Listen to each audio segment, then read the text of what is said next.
Hey, what's up you guys? In this video we're gonna work on this desk in 3ds Max and Substance Painter, so please give this video a thumbs up and share this video around if you have some free time.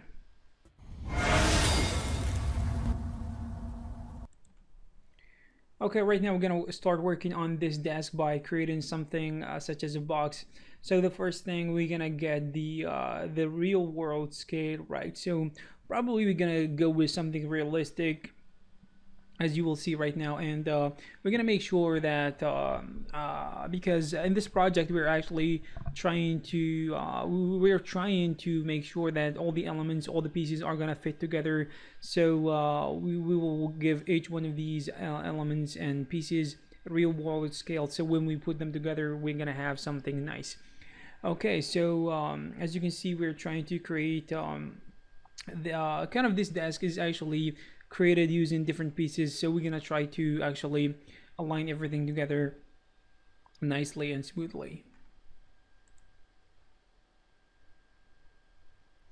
Okay, so this box here is actually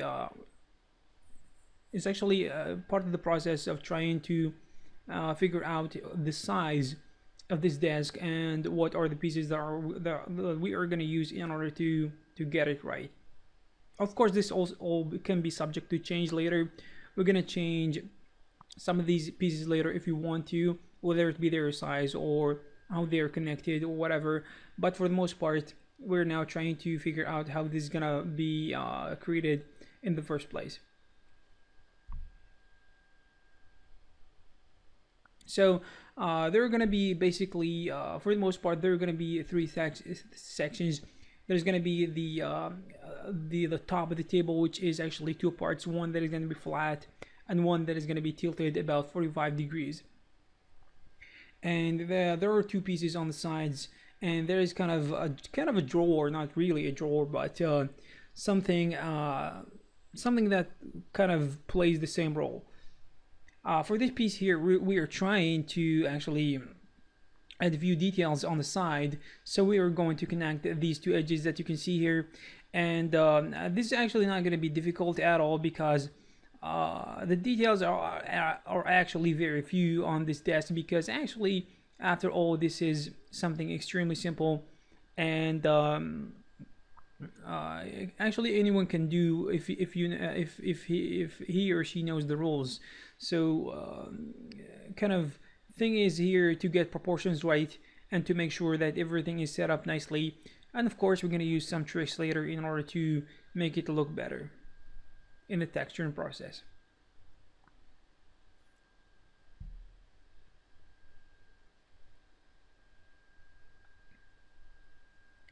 So for now we are creating the tilted side of the table, and as you can see, or the desk, as you can see here, we're going to make it a little bit, I think 45 degrees is gonna be too much, so probably this 25 or 30 degrees is gonna be enough for now, because if it's gonna be too tilted, probably it's not gonna be able to hold stuff on top of it.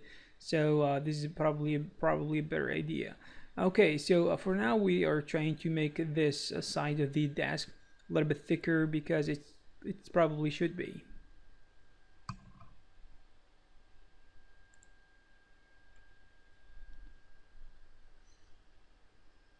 Okay, so just select that polygon, and probably, as you can see, I just actually borrowed it, so that was a nice trick that I always do, which is trying to select polygons and then copying them.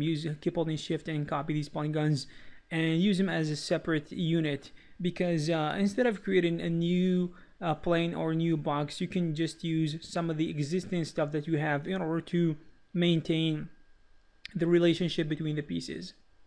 And of course these lines here, or those edges right there, are not going to be necessary, so deleting them probably was a good idea.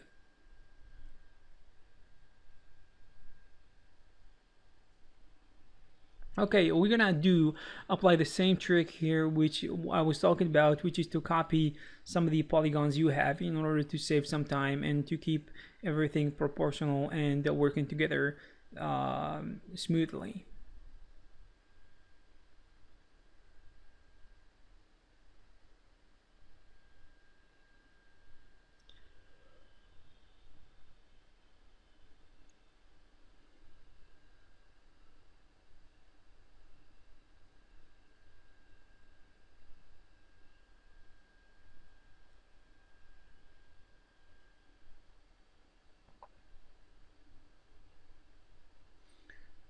Okay, I sometimes don't use the sometimes I don't use the snapping tools and stuff because I personally don't. It's kind of sound cheesy, but I'm not interested in that type of accuracy that needs these exact mathematical tools, to be honest. Because if there is a flaw in kind of how our desk is actually connected, all the pieces are kind of, there is an empty space somewhere that doesn't make a lot of sense from an exact mathematical sense. It's actually a good thing because we are aiming at randomness and because we want to make it look real. Actually, if there is a problem a little bit with proportions and stuff, it doesn't bother me because at the end of the day, we are gonna actually create something that is realistic, and realistic stuff have problems sometimes, and that is the thing that makes them look real. Okay, right now we're gonna add an edge on that side on the left because it seems like it's gonna be a good idea, and it's gonna be important to make sure that the distance between the edges is gonna be equal. So because we're gonna actually extrude these two polygons right there.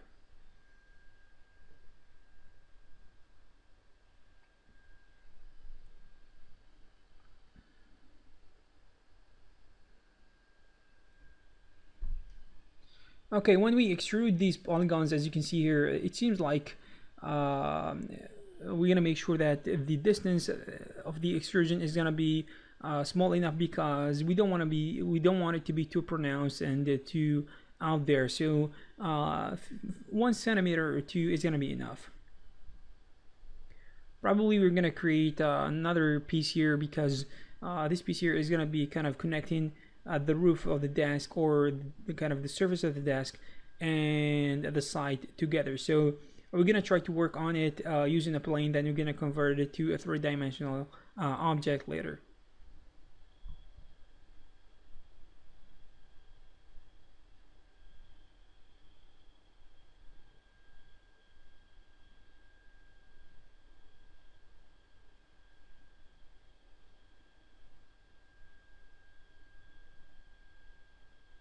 Okay, we are adding this edge here. Probably we're gonna add a few of these later. For now, we're gonna add another one here because there's gonna be an area that we're gonna get rid of, and these are kind of the tools and the determining edges for our for how this piece is gonna look like.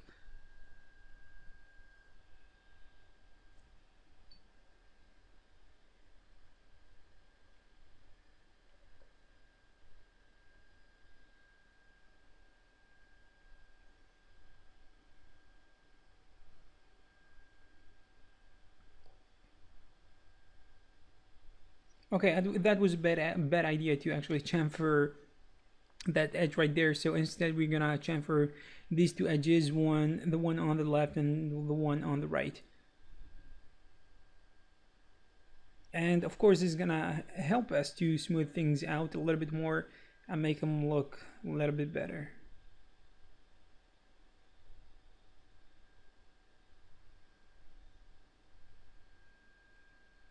Alright, so we are making some progress here, and it seems like this piece here needs to be a little bit thicker. So the shell modifier is gonna help us give this piece a thickness, and of course it needs to be bigger because we want it to be out there and we want it to be seen from a distance.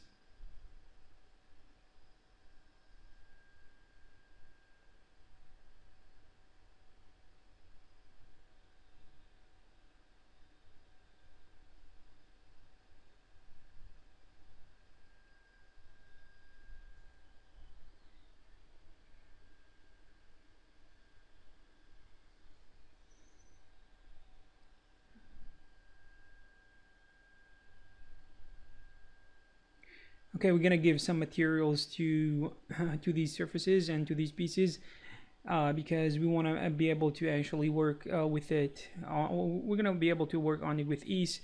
And as you can see here, we're copying the side because it seems like it seems like it's time to do this in order to check if the proportion is right and if this desk as a whole looks good enough.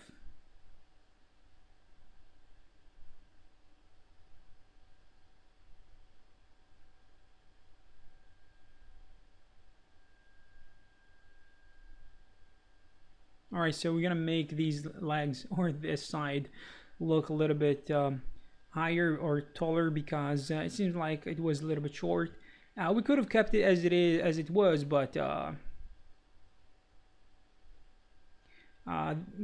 it's good enough, I think, as it is right now.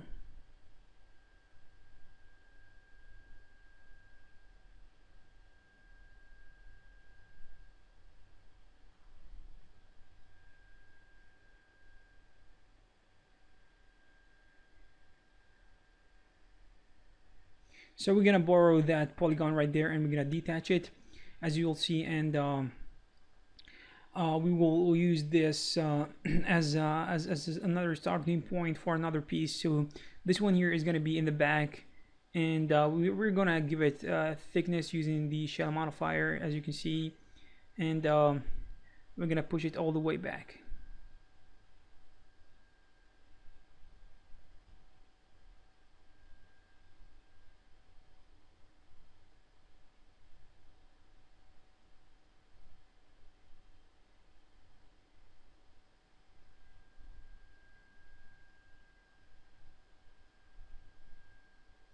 Okay, in order to do this, we actually need to create that edge and chamfer it, because it's gonna be this piece is gonna be a little bit bigger because it has a few different pieces to it, and we're gonna actually extrude that edge, extrude that polygon right there, and we want it to be pushed to the back.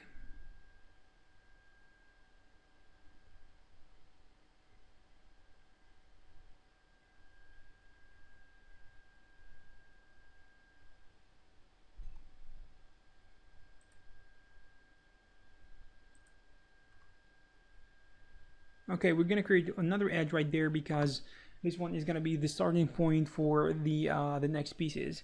So we're gonna try to select one or two polygons right there, and we'll try to extrude them.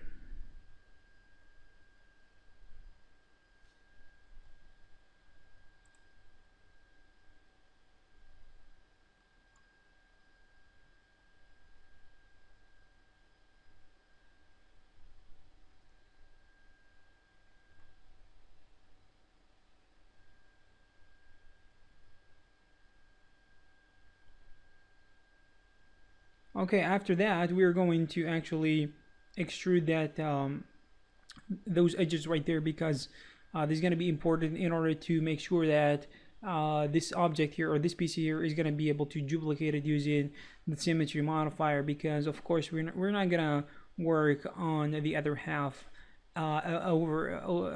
again, since we have one half already made.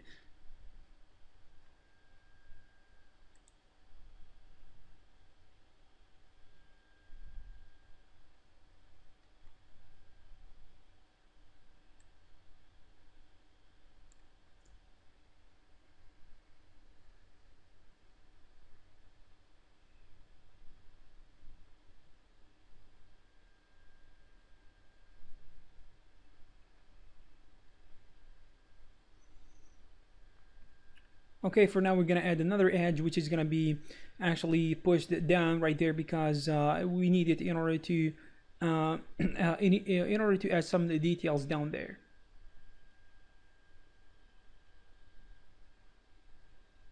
So we're gonna extrude those polygons. We're gonna make sure that it's gonna be local normal, because we want them to be extruded extruded in a nice way, and we want them to be look nice and elegant.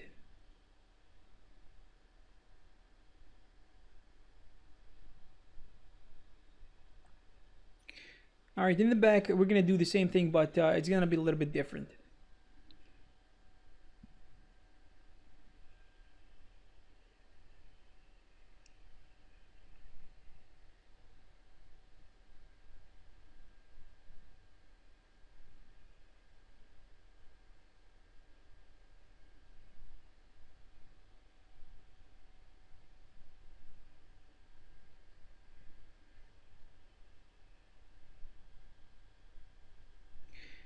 Okay, so we're gonna go with we're gonna try to do something similar, and the value is gonna be also the value of the extrusion is also gonna be something similar to it.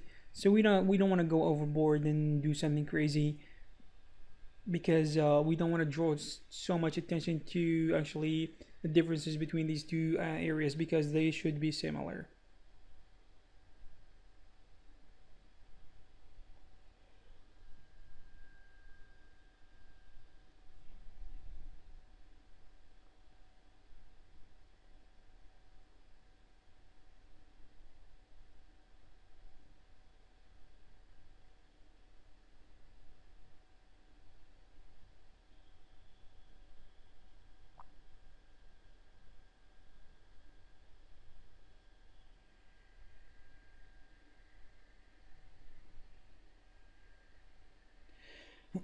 Okay, the overall details and kind of the let's just say what we are working on here is actually getting to a point where we can see that we are making good progress. So right now we're gonna try to work on the details, which is gonna be actually some of the details in that in those places that we created recently, and we want some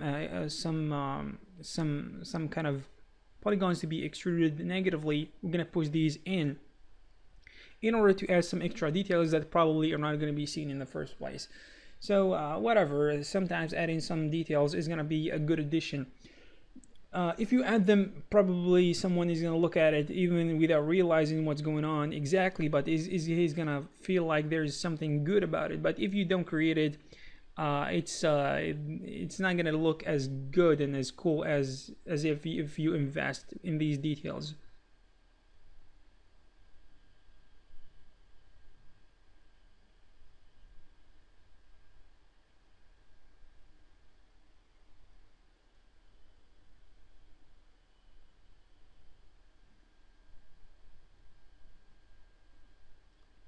Okay, for now we're gonna work on kind of a nice detail that is gonna be on the side.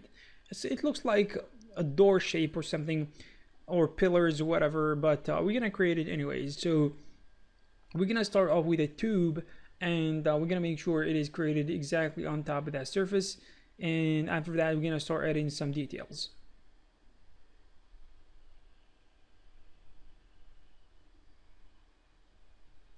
So cut it in half, and we're gonna delete actually the surfaces that we don't really need.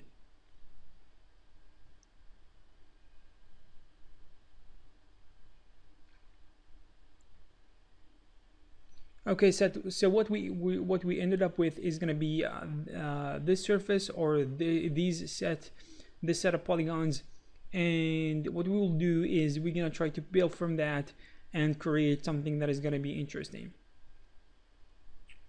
So we're gonna extrude these edges, keep holding shift in order to do this, and extrude it all the way back to the bottom.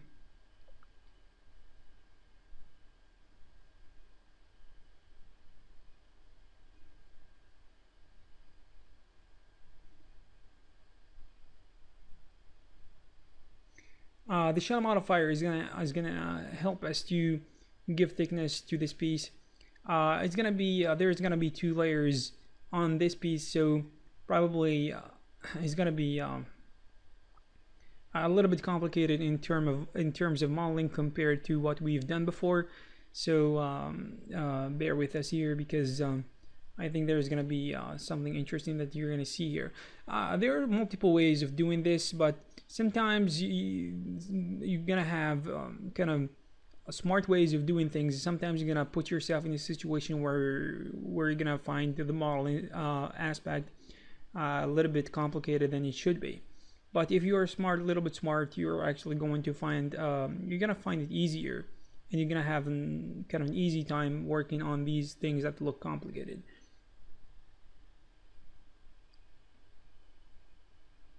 So we'll try right now to extrude the inner surface of that selection that we created, and as you can see, we are having I guess an easy time doing this. It is not that complicated, but if you look at it, you will see that there is something interesting about this type of modeling. And as I said before, if you are smart, you're gonna create some awesome stuff using some simple techniques.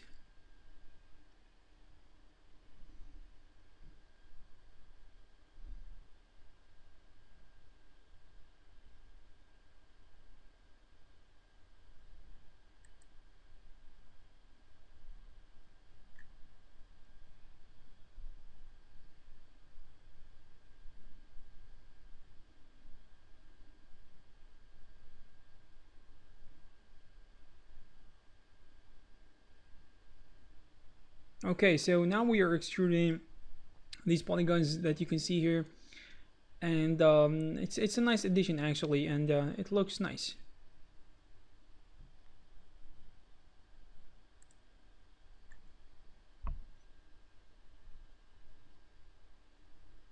Okay, these edges here are always gonna be helping us to add extra details. We're not trying to go too crazy here because there is a limit to what we can add, but for the most part, we're gonna try to add something interesting that is gonna be pushing some of the details we are aiming for to be actually seen and pronounced, and creating something that is gonna be aesthetic when we look at it.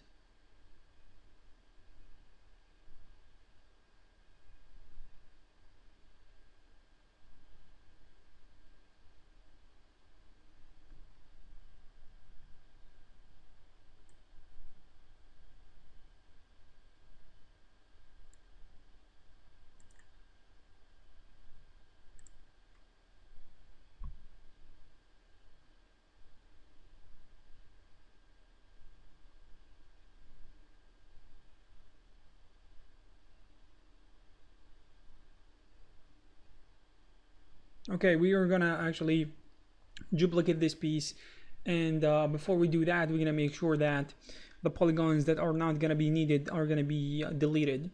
So in order to do this, we're gonna go through a bunch of these, and sometimes it's gonna be a little bit difficult to do it manually, so we're gonna also have to be a little bit smart in these situations and try to select them as a whole, which is gonna be a lot better and easier.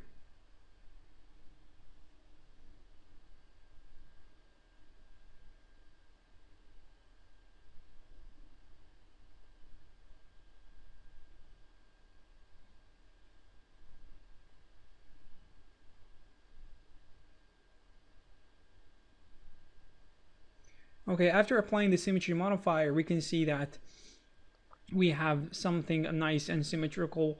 For now, we need to actually bring it to the other side because for now we need to finish off the most important parts of modeling this desk. So for the most part, the main pieces are actually done, and what we need to do is actually to add some extra details. For example, here on top, we need to add something interesting, which is going to be a nice kind of sculpted area that is going to be in there. So in order to do this, we're going to inset a set of polygons here, and we're going to actually extrude it actually negatively. We're going to push it to the insides or to the outside, depending on what you want. Really, it doesn't matter, because it's a personal choice, and this is the model that you are working on, and if you think that this is a better choice, go for it.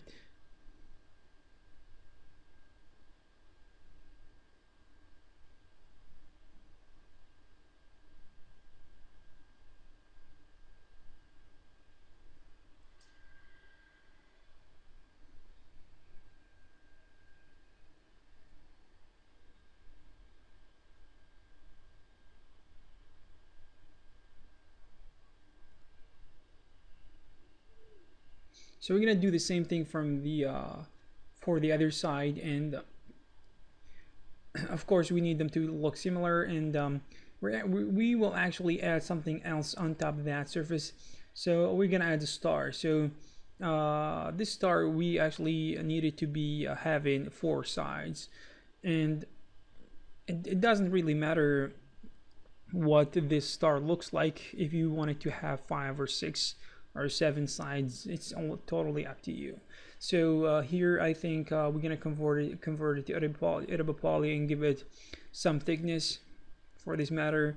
And we wanted to we want this the pointy ends of the star to not be that pointy, and kind of we want it to be a little bit wide and stuff, because I think this is gonna look better.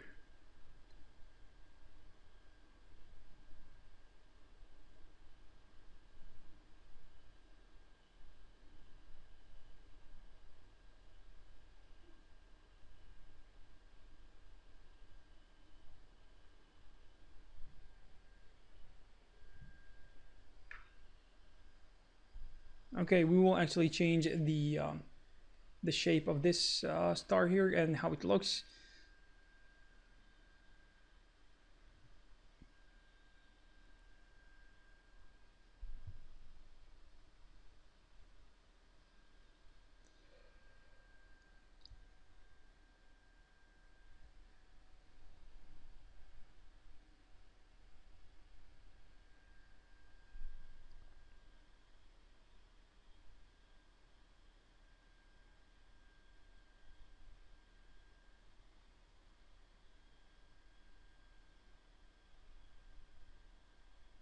Okay, we're gonna copy it to the other side as an instance, because it's gonna look interesting as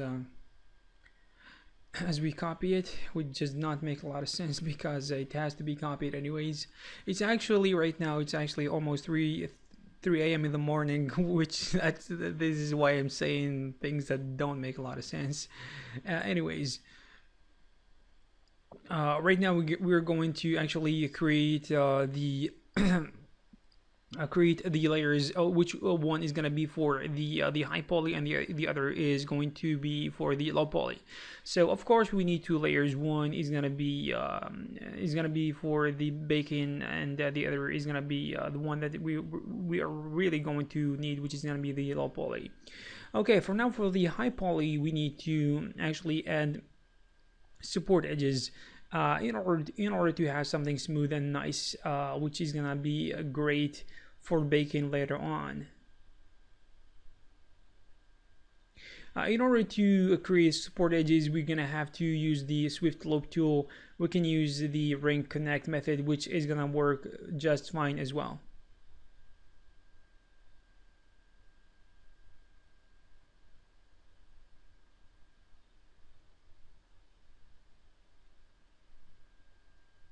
So this process here is going to be repetitive, and it's going to take a little bit of time. If you have some patience, you're going to find it real easy to do and to work with.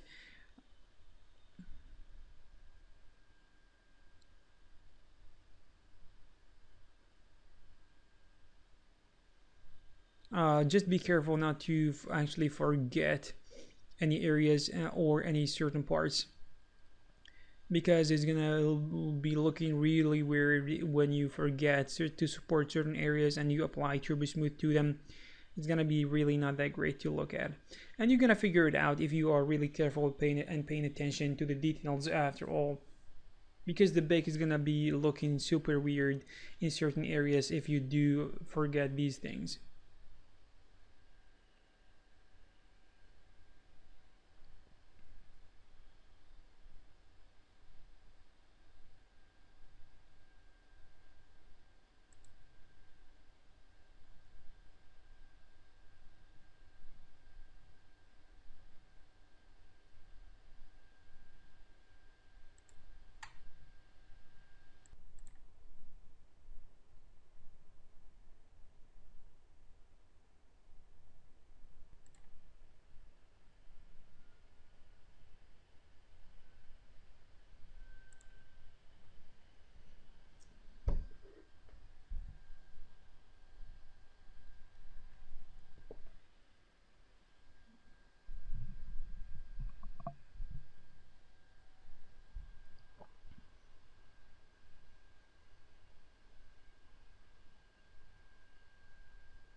Okay, we're gonna keep working on this process until we get everything right.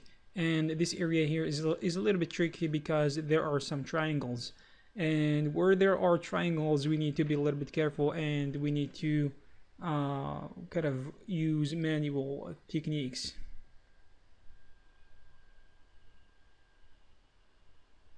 So it seems like there are some hidden areas here that are not gonna be actually working for us that easily, so we will try to be a little bit careful in those areas.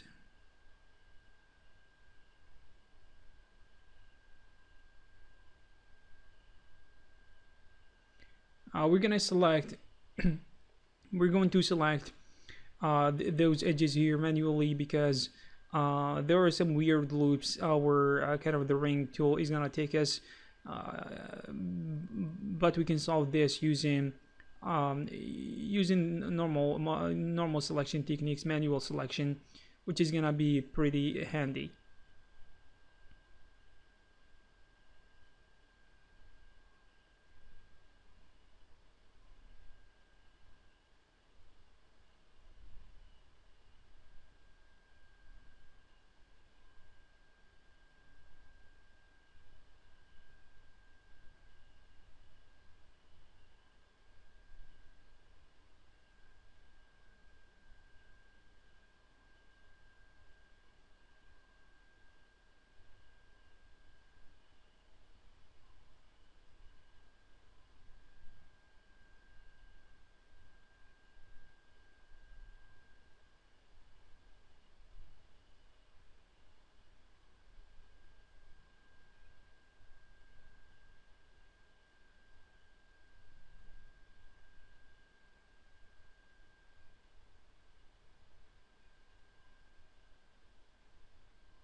Okay, we are almost done with the process of adding support edges, except that we have certain areas that we need to work on.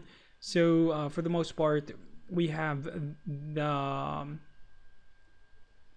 this piece here is also I didn't work on, so we will try to go through it real quick.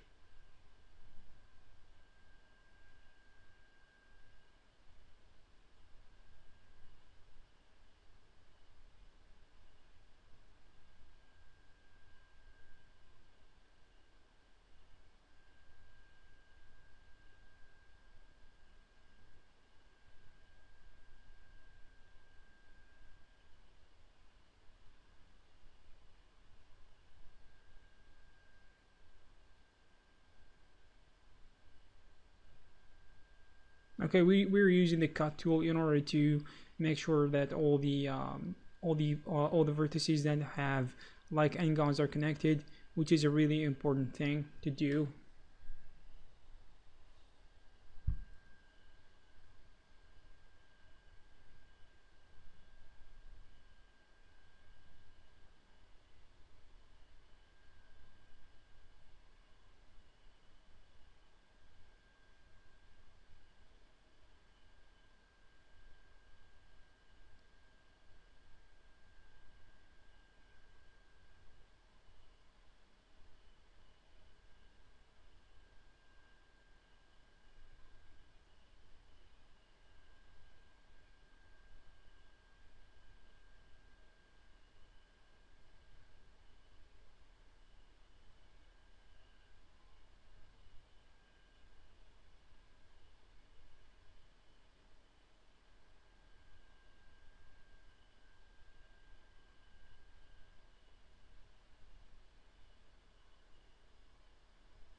Okay, here there is some weird there are some weird results here because we forgot to do support that area, and after we fix it, it's gonna look much better.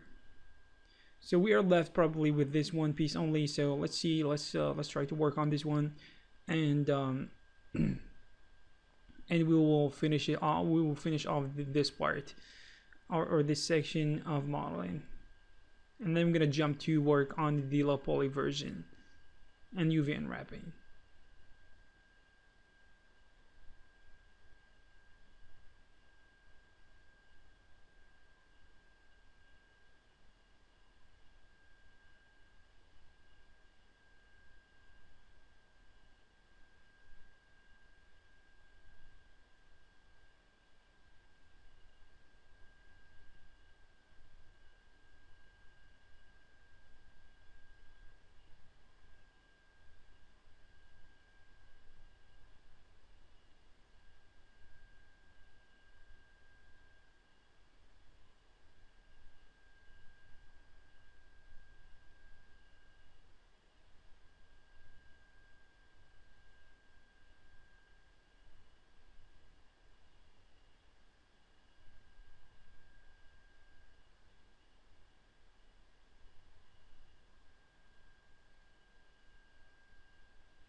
Okay, we finished working on the high poly version, you can see right now that we're gonna delete some of the floating geometry, which are gonna be actually which will not make it to the low poly version because we can replace them using normal maps.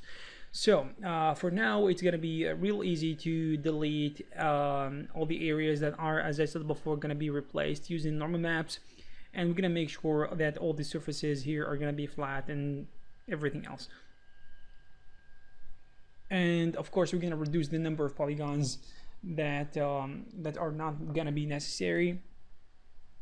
Of course, with respect to the silhouette of this desk and the model as a whole, because it's gonna be really important that we keep everything in place and we don't change a lot of kind of the most essential elements of the model.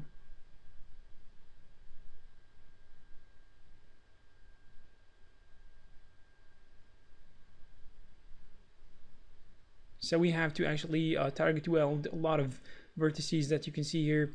Some of them are not gonna be necessary to change, and some of these vertices need to be actually target welded because they're not adding a lot by standing there. So getting rid of those is gonna be good for the game engine.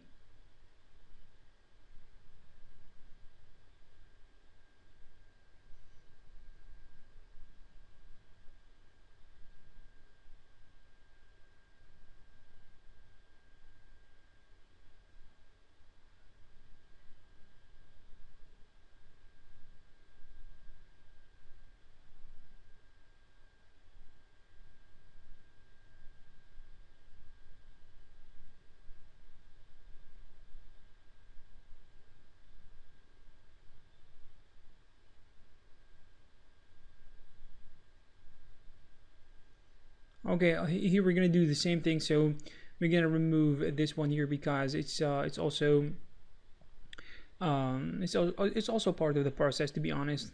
So we're gonna try to remove all the edges and the polygons that are not gonna be necessary.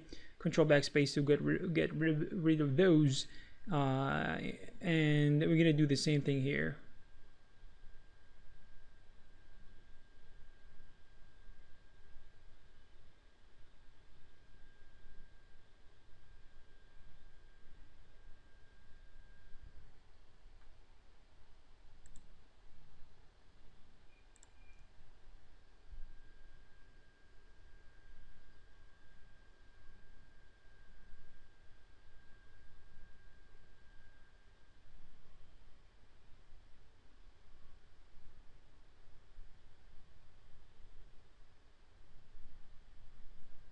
Okay, we're gonna do the same thing for this piece because and there aren't a lot of things we can do here except that we're gonna target weld some of the few vertices we have here that are really not doing anything.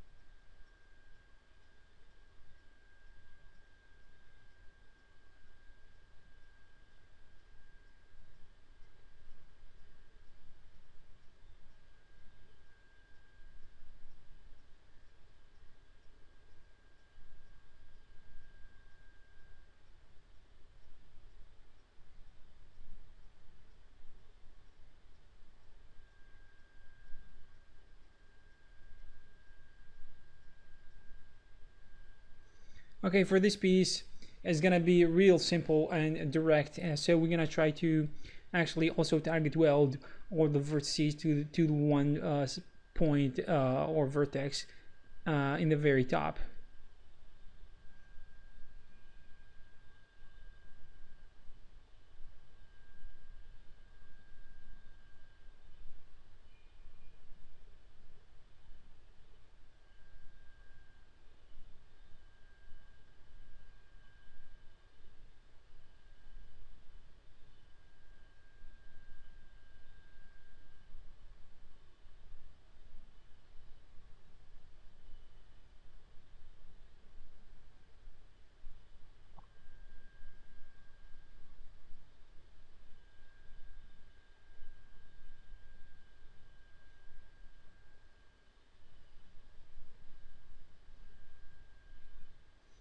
So we're gonna copy this as an instance because there is something that is really important. I usually forget to do, which is actually converting my pieces to edible poly before I copy them or something like that. So that's why or sometimes I tend to actually copy things as copies, not as instances, which is gonna have this similar negative effect. So when it comes to UV unwrapping, I'm gonna use what we call normal box mapping, which is gonna be a straight actually forward way in order to unwrap pieces, and it's gonna be really effective when it comes to something created using a lot of boxes, such as a desk.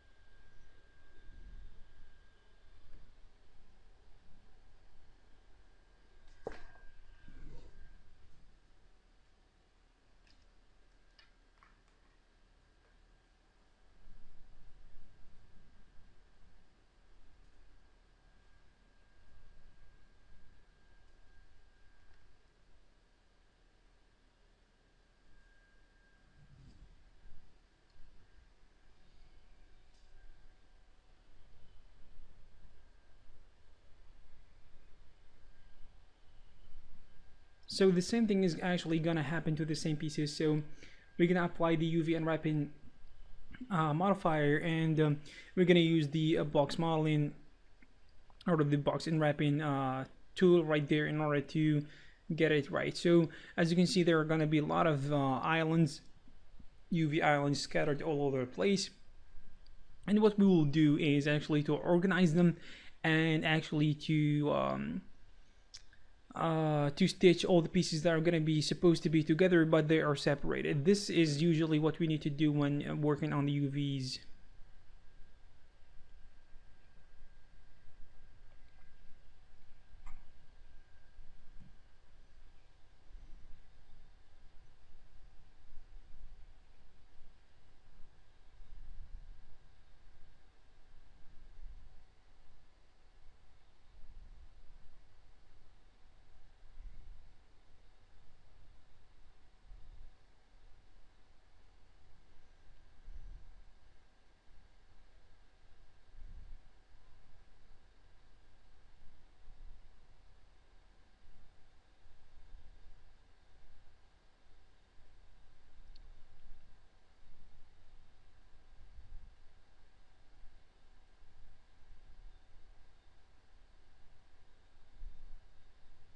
Okay, we'll try to organize these pieces together and push them close to each other, and we'll make sure that the size is going to be uh, similar to the other pieces we have in the viewport, and we will apply the checker texture in order to compare the size of the UV islands or the UV elements.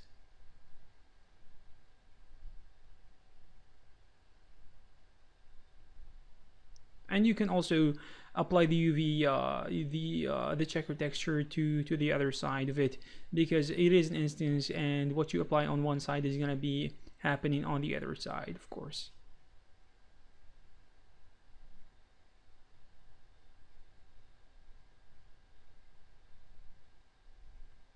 So here we have the same thing happening, except that this piece here has a lot more scattered pieces than the others. So we're gonna have to organize a little bit and do some work, let's just say.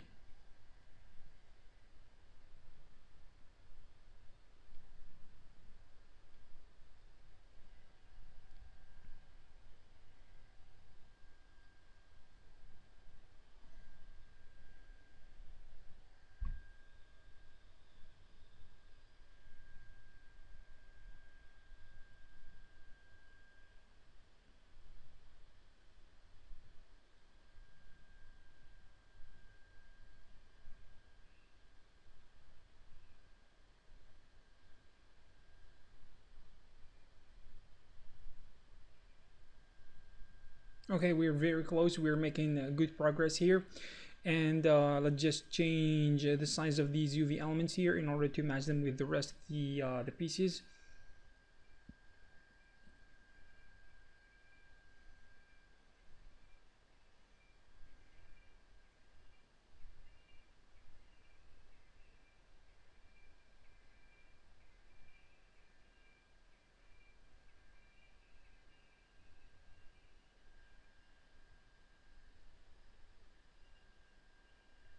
Okay, this one here is gonna be very simple, so we don't have too much to spend a lot of time with it, because it's very straightforward and easy to work with. So we're gonna have to actually organize these pieces together and stitch select the pieces, let's just say.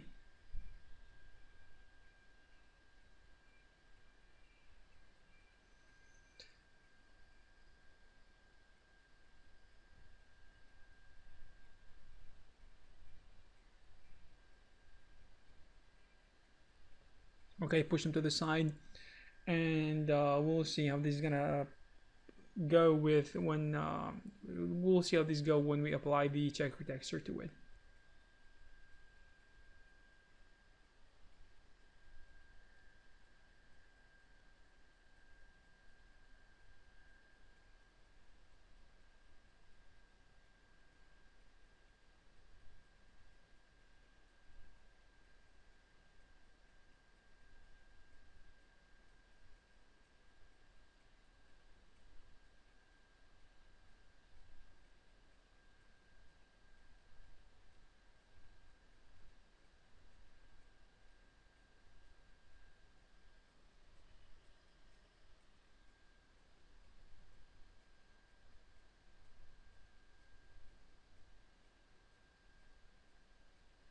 I think this one is gonna be the last one, and it's gonna be really easy to work with, actually.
Okay, this piece here is really straightforward. We don't have to do anything. It just was actually ready for us from the get-go, so that was real simple.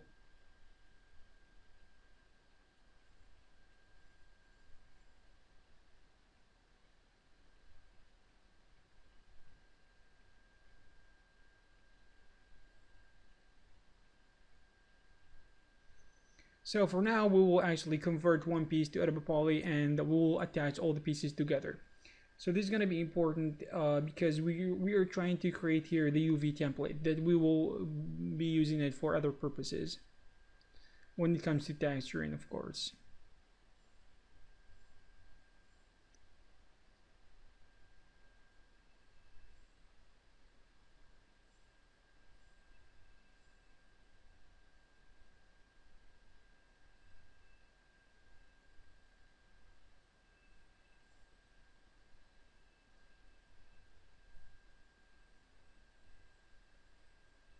Okay, in order to create the UV template, we need to actually put all the pieces or the UV elements in one place. Of course, we're gonna start off with the bigger pieces, let's just say, but if there are some issues, we're going to actually fix them and organize the pieces that actually need to be in other places.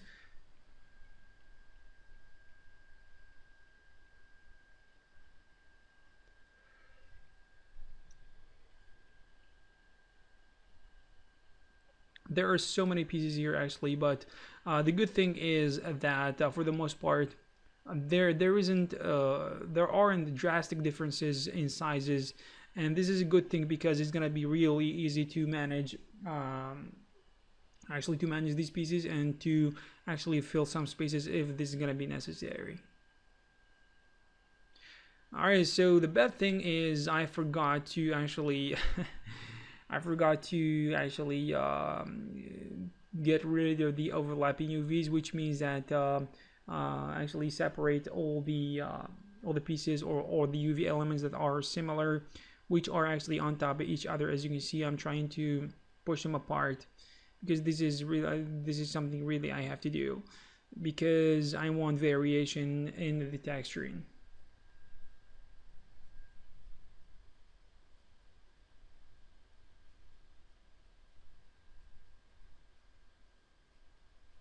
It wasn't that big of a deal actually. There were a few pieces that needed that, and after that we're gonna bring it back to where we started, and it didn't take that long actually, to be honest.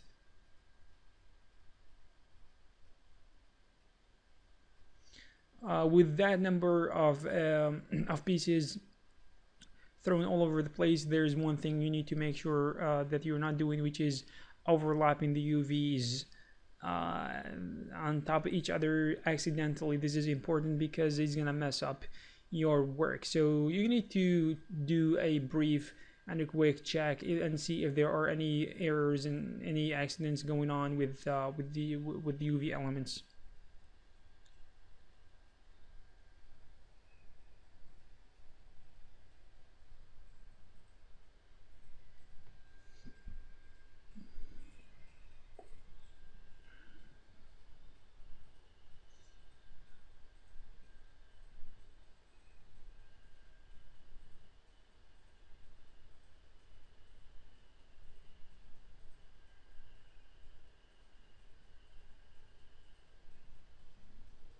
Okay, for now, when we are done with the UV template, we will try to rename all the pieces. So we're gonna bring the high poly layer and the low poly layer, and we will try to give them different names. So for the low poly, of course, it's gonna be similar to the high poly, but the difference is the high poly is gonna have more pieces, of course, and this is pretty obvious, I guess. So the names doesn't really matter.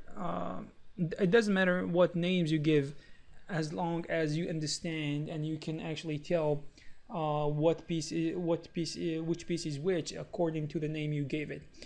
And also naming is really important for the baking process inside Substance Painter, because there is an option of baking by mesh names, which is going to be extremely important. That's why I am renaming these pieces in the first place.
All right, so we are right now in Substance Painter. So what we will do is we will bring the low poly version that we exported from 3ds Max, which is this one, and we're gonna open the baking dialog here, or actually window or whatever, and we're gonna bring the high poly version to it, and we will try to actually do a test bake and see everything if everything is working properly, which is actually what is going on here. So now let's go to actually work on the real deal. So we're gonna go with 4x4 and anti-aliasing, and we're gonna change some of the maps parameters like the ID, ambient occlusion, curvature, position, and thickness. And what the parameters I'm entering right now are typical and are kind of by default. I usually work with these, and after a half an hour of baking, this is what you should be able to get if you did your job correctly on what we've worked on previously. So I'm going to use this smart material that you can see here, which is going to be wood clean. You can find it on Substance Share, for God's sake, Substance Share. You're gonna go to Substance Share on Google. You're gonna Google it and find their website. It's a really nice website that has all the smart materials and all the masks and stuff. Okay, so you're gonna have to follow me here because I'm gonna mess with a lot of parameters here in order to get this one right. It doesn't have to be complicated though. So I'm going to actually work on. Let's just see what I'm doing here because there are a few things we need to take care of, like some things like the masks and the layers that we need to work with, and some scratches. As you can see here, I'm changing how these scratches are gonna look like because I don't want these scratches to be all over the place. For example, the hidden areas shouldn't be scratched, so it does make sense to have these scratches on the outer areas and on the outer surfaces, of course.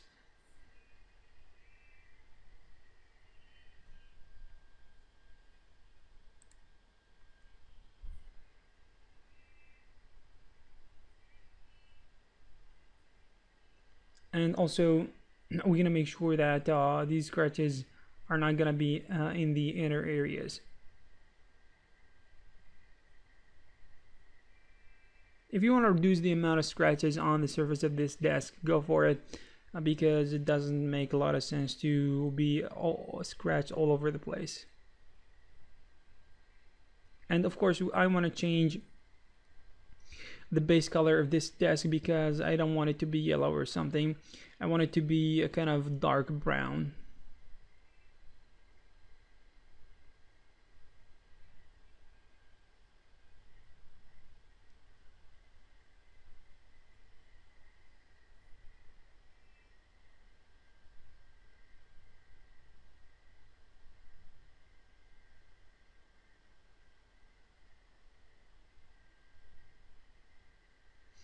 Okay, the thing I didn't realize here is that there is a base color that is going to be underneath everything, which is controlling a lot of how the colors or the final color or the final base color of this desk is going to look like, or the final base color of the material we are using here. So it's going to be really important to change that first. So this one here is going to be the one that is going to be controlling everything.